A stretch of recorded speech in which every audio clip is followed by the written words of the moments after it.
News of the Times. Serial Killer Saturday. The Plumstead Poisoner. Welcome to News of the Times. In today's episode, it is 1833 Plumstead. George Bodle, a wealthy 81-year-old landowner in good health, is having his breakfast, the remains of which is then eked out to the rest of the family. Potentially a total of 12 people between two families. Immediately after breakfast, everyone who had a share of the breakfast is violently ill, but only one dies. 81-year-old wealthy landowner George Bodle. Was George the targeted victim, with the additional poisoned people the collateral? Or were all of the people poisoned as the intended victims, and who was the culprit? This twisted tale of murder in Plumstead in today's episode of Serial Killer Saturdays. We hope you enjoy the show. The family. The Bodle family within the household consisted of George Bodle, the patriarch, his wife, who was also advanced in years, Mrs. Evans, the daughter of Mrs. Bodle from a former husband, a granddaughter of Mr. Bodle, Sophie Taylor, a servant, and a young servant who was both deaf and dumb. George Bodle's son, John, lived close by, but not within the household. Setting the scene. George Bodle, 81, was a hale and hearty property owner in Plumstead. He ran his prosperous farm located in Kent and his household with an iron fist. George Bodle, with his £30,000, worth approximately £4.5 million in 2023, was not known as a gracious man. George's son, John, sometimes referred to as John the Elder to differentiate between himself and his son, also known as John, worked in the fields on the wages of a common labourer. Household. The household had its own daily routine, like any household.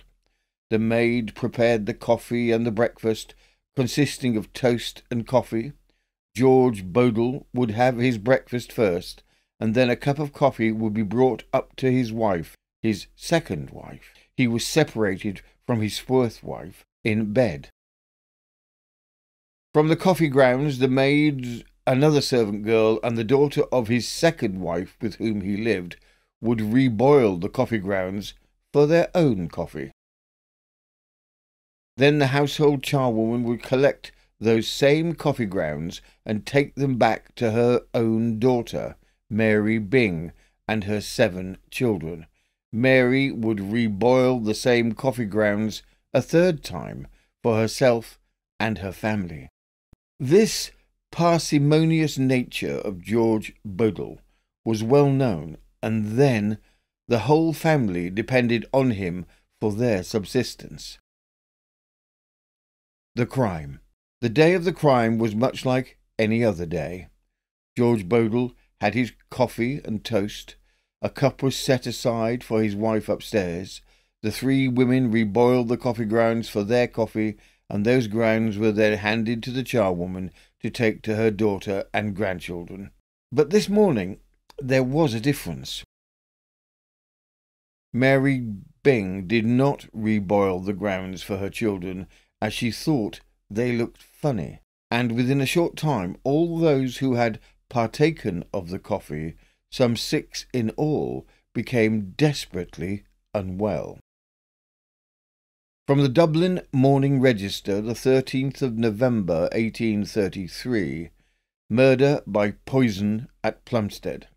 The inhabitants of Plumstead near Woolwich and the surrounding neighbourhood have since Saturday week been greatly excited, in consequence of elderly gentleman Bodle losing his life by having poison administered to him in his coffee, and the rest of the family being seriously affected partaking of the same beverage. It appears that on Saturday week, Mr. George Bodle, a retired farmer residing in the village of Plumstead, was taken suddenly ill immediately after breakfast, with violent sickness and other symptoms of having taken poison.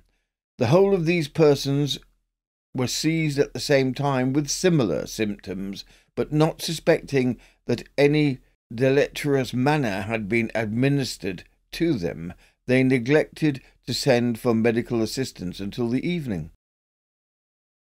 Mr. Butler of Woolwich was then called in, whom they expressed their opinion that they had been attacked by cholera, but that gentleman shortly ascertained that arsenic had been mixed with their coffee. Notwithstanding the attentions of Mr. Butler, death terminated the suffering of Mr. George Bodle on Tuesday night. The grandson of the deceased, John Bodle the younger, was apprehended on Wednesday. At the inquest held Wednesday, circumstances were elicited to incriminate him. It appeared that he had purchased arsenic and had declared his anxiety to get the old man out of the way. He should obtain thereby 100 or 1,000 a year. The inquest was adjourned until Monday in order that a post-mortem examination of the body might take place. John Bodle was allowed to remain for the present in custody at the house of the constable. Various rumours are afloat respecting this dreadful affair. It is said that other parties are implicated. A large quantity of arsenic was found in the box of the prisoner, as well as a phial and a glass. The deceased is supposed to have been worth around £30,000, worth approximately 4.5 million today. During the inquest, a long discussion arose as to who should prosecute. It was stated that the deceased's son-in-law, a Mr. Baxter, having 13 children and not being entitled to any of the deceased property till the death of the widow, could not be expected to incur the expense of the prosecution, nor ought the father of the prisoner, though the son the murdered man, to be called on to prosecute his son. The coroner settled this dispute, binding the parish to prosecute. The prisoner appears to be perfectly firm and collected, and declares that he is innocent of the crime imputed to him. From here, the case takes on many twists and turns. George Bodle had just updated his will, leaving much of his wealth to his son-in-law, Samuel Baxter. Neither George's son, John the elder, or George's grandson, John the younger, were aware of the change of will. That the household was poisoned with arsenic seemed to be of no doubt, and was confirmed by the medical testimony. The arsenic was found in the remaining coffee and the used coffee grounds. George Bodle's post-mortem indicated unusual inflammation of the stomach. All eyes turned to John Sr., the son of George, as he would be expected to be the primary beneficiary from George's death. John Sr. had some prior legal difficulties. He was also known to have abandoned his family, his wife and son, and John. Both were considered testaments as to his character. Unexpectedly, John Sr. goes to the local police station and incriminates his own son, John the younger, for the murder of George Bodle, his father. His evidence? An alleged overheard conversation from a servant between John the younger and his mother, stating their wish to kill both the grandfather, George Bodle, and himself, the father, John Bodle the senior. The inquest. From the Cambridge Chronicle and Journal, the 22nd of November, 1833. The Plumstead murder. The investigation into the circumstances attending the murder of Mr. George Bodle of Plumstead terminated on Friday, As mentioned in last week's paper, he died from the effects of arsenic, which was mixed with his coffee at breakfast on Saturday the 2nd inst. The grandson of the deceased, John Bodle, who had been apprehended in London on suspicion of being principally concerned in the murder, was brought into court. He was attended by a solicitor. The parish authorities, who are bound over to prosecute, had also their professional adviser. The evidence given before the jury was of a very diffuse description. It appeared that the prisoner, for a few mornings previous to the death of his grandfather, had been in the habit of going to his house very early to carry home milk for the use of his father's family, and that he did so on the morning in question. He sometimes also helped the servants at his grandfather's with their morning's work, by opening the shutters, making the fire, and filling the kettle for breakfast. He was unusually early on this morning, and filled the kettle as usual. He then went home, and afterwards he went to Woolwich. John Bodle the elder stated that his dying father had said to him, "I am satisfied it was not you who did the deed. It was your son John, and I am well convinced he did it." It did not, however, appear from the testimony of any of the witnesses that the deceased had been on bad terms with his grandson. Mary Higgins, John Senior's servant, swore that she had heard John the younger, the week before the supposed murder, express a wish that his grandfather was dead, for that he should then have 100 or 1,000 a year, and that he should like his grandfather to die one day, and his father the next, on which the mother observed that it would be better one should die one week and one the next, as then they would have time to settle their business. When the news of his grandfather's being poisoned was brought home by his father, he was upstairs in his room, and asked what the matter was. On being told, he said nothing, but shut the door. A quantity of arsenic was found in the prisoner's box, which he had purchased of a chemist at Woolwich. The prisoner, John Bodle the younger, made a long statement in explanation, going to show that for several mornings preceding that on Saturday, November the 2nd, he had been in the habit of filling the kettle and otherwise assisting Sophia Taylor at her own request. He accounted for the arsenic being in his possession by saying that he used it as a cure for the itch, with which he complained he had been a long time troubled. He solemnly denied the crime attributed to him. The prisoner, John Bodle the younger, and his mother, in the most positive terms, deny that any such conversation occurred. The prisoner, when called upon for his defence, gave a clear statement of his proceedings, in which he admitted the fact of his having been at his grandfather's on the morning he was taken ill, and that he filled the kettle and put it on the fire by desire of the servant, as he had often done before. He utterly denied having poisoned the water in any way. He used arsenic for the itch, and had done so for 4 years. In this way he accounted for having so much of it in his possession. John Bodle, the prisoner's father, said that he visited the deceased and was with him half an hour before he died. He deposed that his father, the now deceased George Bodle, had whispered to him that his grandson, the prisoner, was the murderer. But 2 women who were close to the bed, and the room was so quiet that they could hear the least whisper, did not hear a syllable of this conversation. The old man repeatedly said to his son, "God bless you." Considerable suspicion rests upon John Bodle, the father. He seems to be a man of indifferent character. He had admitted having been once tried for cutting hop bines, though he said that he was acquitted.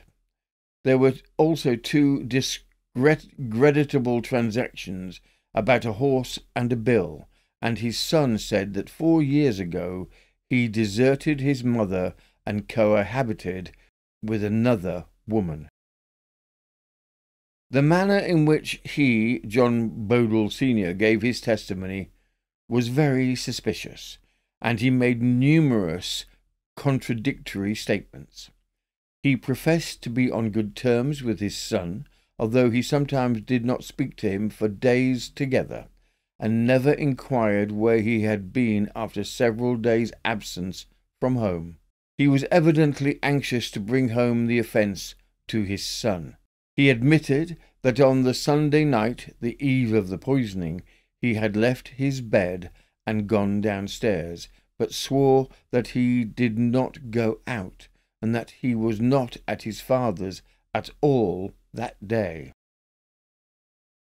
The deceased kept his coffee in a cupboard and gave it out in a cup every morning, but this cupboard, where the sugar was also kept, was not fastened. Anybody in the house might have had access to it. There appeared no evidence to implicate any of the servants in either family.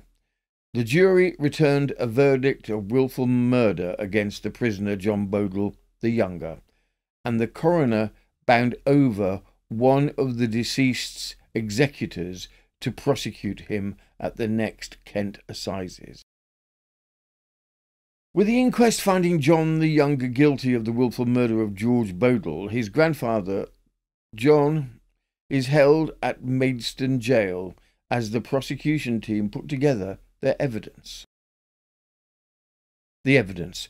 John's house is searched and arsenic is found. He had been involved with putting the water into the kettle in the morning, as he had done that for the last few weeks. According to John the Elder, there was an alleged conversation that John the Elder had with his dying father, where he states his father accused his grandson, John the Younger, of poisoning him. Two other witnesses in the room stated the room was deathly silent, and that they had not heard any accusation towards anyone from dying George Bodle. John the Elder himself had his own alibi of having been at his own home the whole of the day of the crime. The story gripped the national news in 1833, with the father accusing his own son of murdering his own father. Simultaneously, the defence were collecting a wide array of testimonies regarding John the Younger's good character. He seemed to have been generally well liked in the town. The trial. The evidence against John the Younger was circumstantial and weak. The arsenic was explained as a medicine for his itching, from which he had suffered his whole life. The box in which the coffee was locked was broken and was therefore open to any who wanted to have placed poison in it. The crucial evidence against him, such as it was an alleged overhead conversation by his father's maid, a father who very rapidly accused his own son of murder within a day of the poisoning, knowing that he himself was most likely the primary suspect. From the Exeter Flying Post, the 19th of December, 1833, trial of John Bodle for the murder of his grandfather at Plumstead. The trial of John Bodle having been appointed to take place this morning, the court was crowded at a very early hour. The galleries and the seats on each side of the bench were filled with ladies and gentlemen. Mr. Justice Gassilee took his seat on the bench at 8:30 o'clock, and the jury having been sworn, the prisoner was placed at the bar. The prisoner was dressed very genteelly in deep mourning. The clerk of the arraigns stated that he was charged in the indictment with the wilful murder of George Bodle, and called upon him to plead. The prisoner said he was not guilty. As the facts had been recently before the public, it will not be necessary to give more than a slight sketch of the evidence. Sophia Taylor, servant to the deceased, deposed to the prisoner coming to the house on Saturday the 2nd, to his assisting her in her household work of his own accord, and to filling the kettle and putting it on the fire. The coffee was made with the water out of that kettle. The deceased and other members of the family were taken very ill after breakfast. Mr. Bodle was so bad in the evening that Mr. Butler, the surgeon, was called. The deceased died on Tuesday evening. Servant Sophia Taylor went on to say that the prisoner was a nice young man and on good terms with the family. Anyone might have got access to the coffee in the cupboard. Eliza Evans, a daughter of the deceased George Bodle, deposed being taken ill after having the coffee.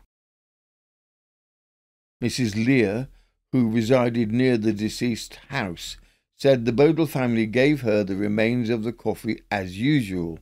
She left it at her daughter's, Mary Byng. Hearing that the coffee had made the family ill, she took it to Mr. Butler. Mr. Butler, surgeon at Woolwich, deposed that he made a post-mortem examination of the deceased, and there was evident marks of arsenic. In his opinion, death had been occasioned by taking into the stomach some deleterious substance. John Bodle, the elder, stated, "The prisoner is my son. I know Mary Higgins, my servant. I asked her who fetched the milk from my father's on the Sunday morning. I also asked her if my wife and John had had a quarrel during the week. She said yes. I then asked her what it was about, and she told me it was about simmering something in a cup before the fire. I did not tell her that I was going to Woolwich, or that she perhaps would have wanted to go before the magistrates. She told me that the prisoner, my son John, said he had done for one party and would do for another, and was satisfied with what he had done. The first time I heard of any of the family being ill was 6 o'clock in the evening. I then laid the information before the magistrates against my son. I went to Woolwich on the Saturday with Mr. Baxter and Mason, the 3 executors of the deceased, my father. I did it from a sense of justice and what I heard my father say on his deathbed." John the elder continued, "Mary Higgins, my servant, said to me that she heard the prisoner John, my son, say that he wished me dead and his grandfather dead, because then he should have had 100 or 1,000 pounds a year, to which she, his mother, replied that one had better die 1 week at the end of the other week, because that he could then settle the business. I stated this conversation before the coroner." The prisoner John Bodle, the younger's defence. The prisoner, on being called upon for his defence, said that he was perfectly innocent of the crime imputed to him. He then handed in a written defence, which was read by the officer of the court. It ran to a very considerable length. Regarding the alleged conversation, as recounted by his father's servant, that he had had with his mother regarding poisoning his grandfather and father, he stated, "I solemnly declare those words never passed my lips. No such thought ever entered into my imagination." This part of the case rests entirely upon the evidence of my unnatural father and of his servant Mary Higgins, and I am constrained to pronounce it to be false and base fabrication. He continued, "You will recollect that my own father is the first person to accuse me of this dreadful crime. He it is who, after an interview with Mary Higgins at 5 o'clock in the morning, produces her as a witness to ensure my condemnation by swearing to a conversation that never occurred.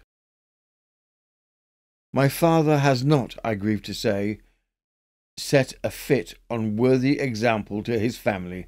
It has been the lot of his children to see him imprisoned for malicious injury and guilty of profligacy of all kinds. But still, the voice of nature cannot be so absolutely dead within him as to not have left him the ordinary regard which even the brute creation exhibits towards their offspring. What then is the overwhelming motive that has made him thrust himself forward, uncalled for and unsolicited? You will have observed in every stage of this proceeding an anxiety on the part of my father to show his own innocence for this crime and my guilt. The prisoner then entered into a series of observations, which were not merely exculpatory of himself, but criminal towards another party, whose probable guilt he contended was more than his own. Testimonials. John Noakes, one of the late overseers at Plumstead, and a number of other persons also gave the prisoner a most excellent character, and never heard anything against him.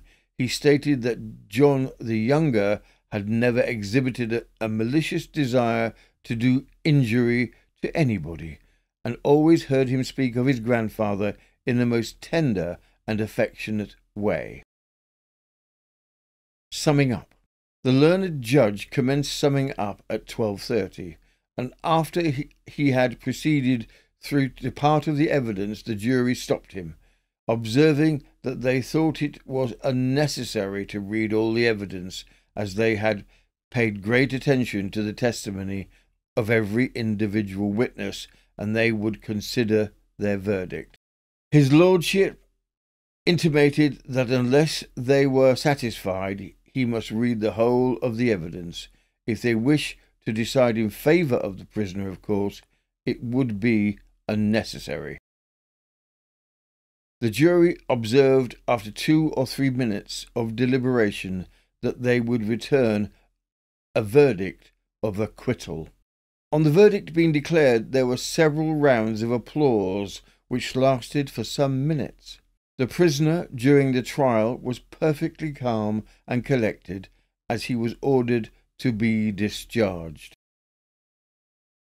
John Bodle the younger was a free man, and the verdict seems to have had support from the papers. As to the murder of George Bodle and the attempted murder of 6, with what could have been a potential of 14 dead, no one else was placed forward as a suspect, and the case remains unresolved. That concludes this episode of Serial Killer Saturdays, the Plumstead Poison Mystery. We very much hope you enjoyed the show. If you did enjoy this show, we would be grateful if you could like or subscribe to our channel. We are passionate about historical crime and do our best to present interesting cases from long ago that go beyond the usual fare. For our listeners and subscribers, thank you. We so very much appreciate the many supporters and subscribers who have helped us to build this channel. The News of the Times team all appreciate each of you for your help. We upload 4 days a week. Saturdays are Serial Killer Saturdays, where we do an in-depth look at a serial killer from our extensive database. The time spans of these ranges from as early as the mid-16th century to the 21st century and encompasses men, women, children, and couples who kill. Mondays are Murderous, where we investigate in depth a historical murder. Wednesdays are Wicked, where we pull together stories of a similar theme, such as stories of murders by starvation. And Fridays are Frightful, with stories that are grouped by geographic location, allowing us to share lesser-known grisly crime stories. From all of us at the News of the Times team, thank you again for watching or listening. This has been News of the Times, and I am Robin Coles.